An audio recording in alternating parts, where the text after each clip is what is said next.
Hello, everyone. Welcome to the Path Forward. It is Monday, April the 28th of 2025, and the White House has put out a number of fact sheets today, as usual. So we have a lot to talk about. But the first thing I want to mention is that I did go to my nephew's wedding this past weekend. I'm still recovering from the trip. It wasn't very far, but for some reason it just wore me out. I went there and participated in that with him and his now wife. And mom went along, and my sister Irma went along. Both of them have to be moved around by wheelchair. And can you imagine putting a wheelchair and a walker in a Mini Cooper and luggage? So yeah, it's only about a 4-hour drive from here that we had to go from Eastern Kentucky, but nonetheless, went there and had a really good time. Got to meet a lot of people I haven't seen in a number of years. Long time, really. It just showed again how old we're getting so fast. Okay. So what's happened today?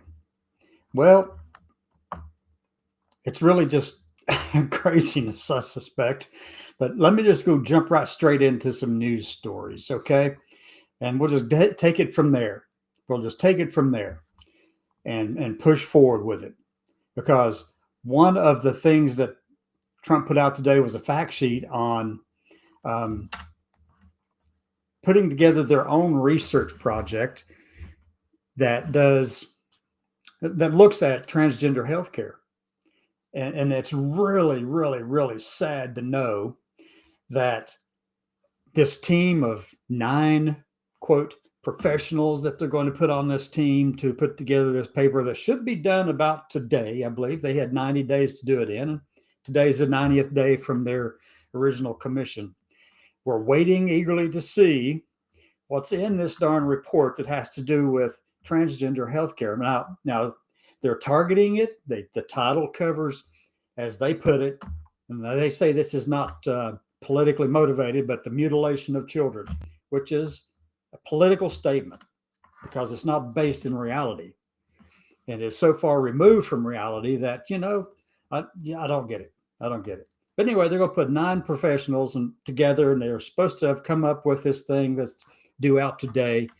And the president had a fact sheet about it out today as well, talking about this. They're going to go after, they're going to investigate pharmaceutical companies that provide hormones and things like that to transgender people. Any of the chemicals and any of the medicines that we use to better our lives, they're going after them under the auspices of going after them because of, mutilating those children. So they're focusing all their energy and effort in that direction. And what are we going to do? If you read the blog post that I sent out earlier today, the email that went out talking about all of this, I really laid it all out in detail. There are a bunch of things that's going to happen. If this thing's going to come out, they're going to copy it after the Cass report out of Great Britain, which was not well sourced at all, though they claim it was done by professionals, but not a single person had any connection to the transgender community or transgender medicine. You know why? Because they think the people who are supporting transgender healthcare and the wellness of transgender Americans are quacks. That's what they think of them and of us, okay?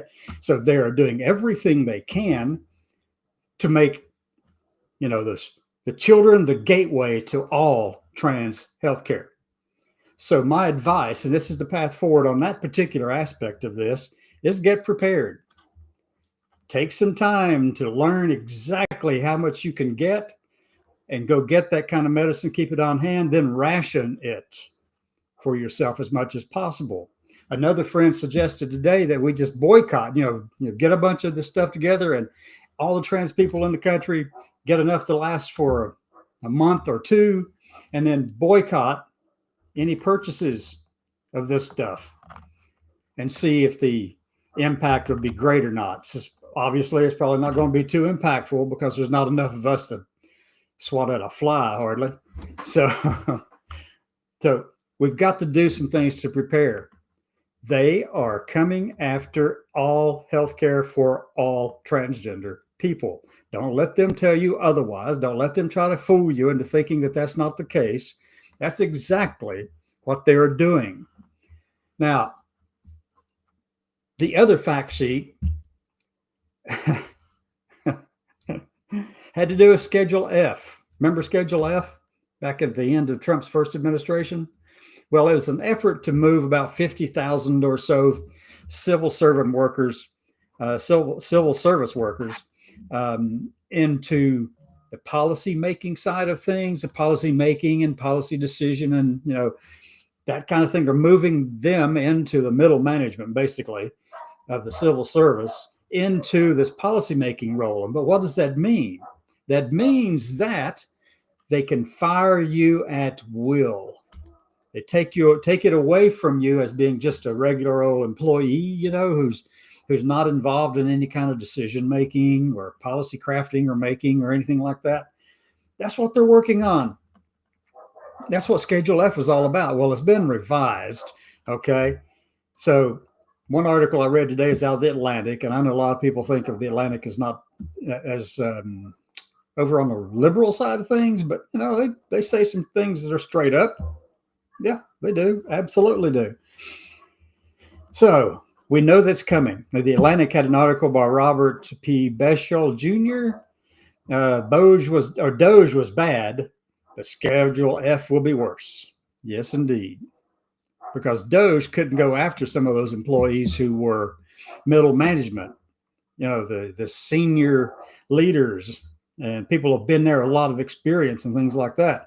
People who know what they're doing in these civil service positions and have the experience to do it and do it right.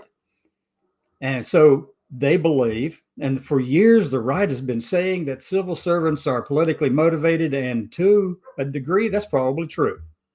There's been a lot of politics in it. Absolutely, there has. It's unavoidable.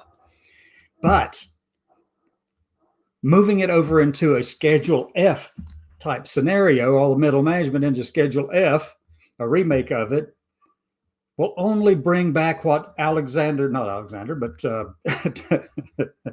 Andrew Jackson did in the 30s, in the 1830s. Andrew Jackson was the nation's first popularly elected president. And he went in and put in all of his political cronies, friends, family, everybody into any position, and cronyism set in, and the spoils system was created. And it took another 40 years or more to outlaw that in 1880s, where they actually banned that kind of thing, the spoilage system, tried to do away with it because they knew it did not serve the country well. It was just there to pad the pockets of those that were politically appointed to fill that spot by the president who came into office at that time.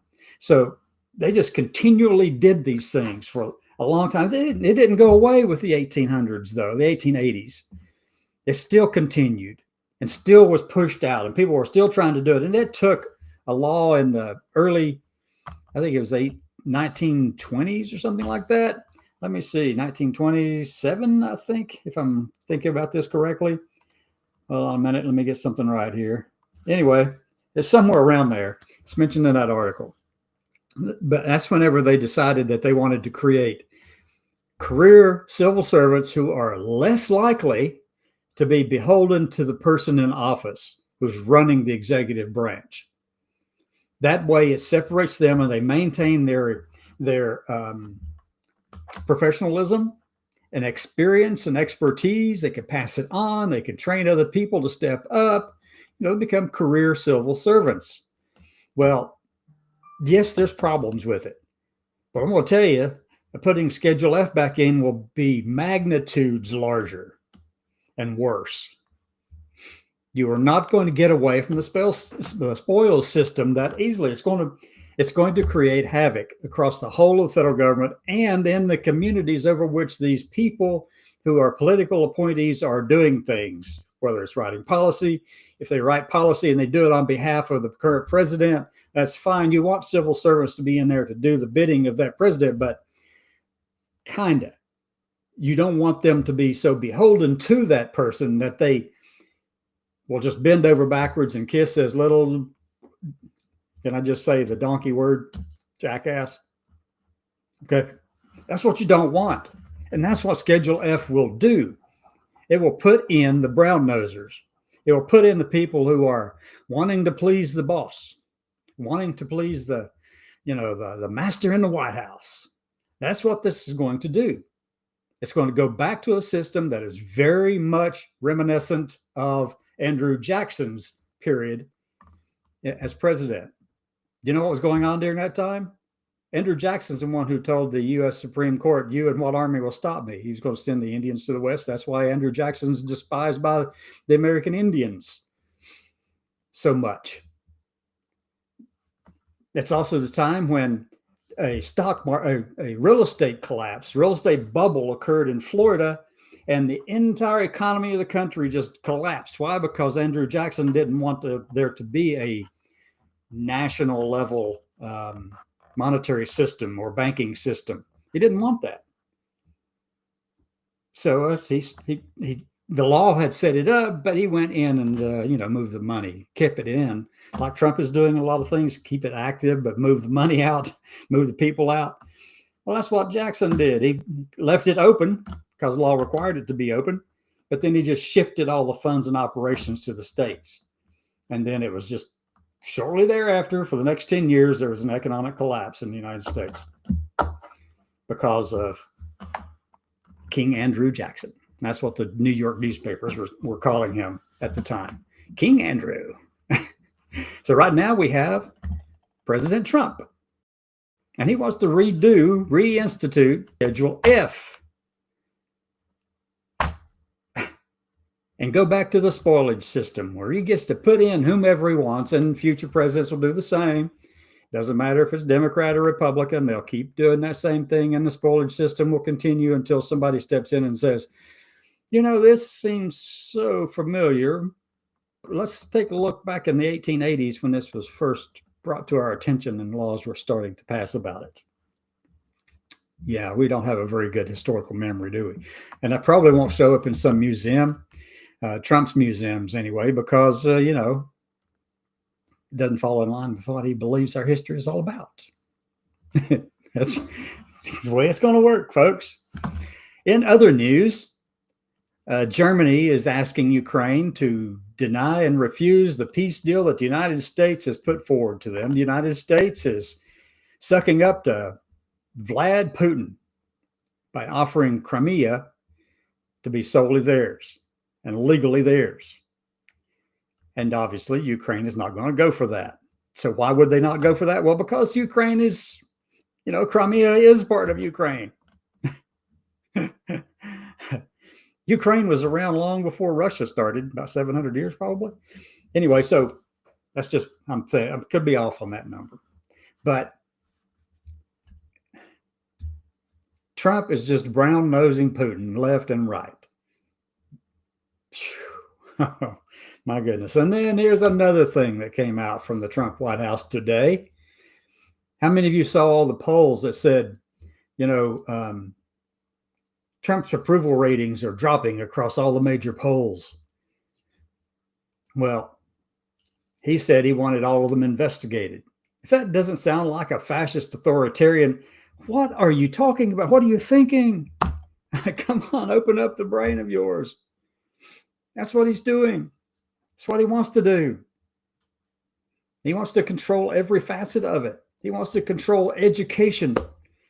And I wrote a piece today also about education again and book bans and things like that and the impact it's will have on our military.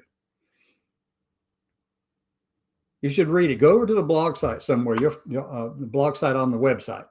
Okay, let me get my captions up here. Let's see if I can find something. Da-da-da-da. No. Oh.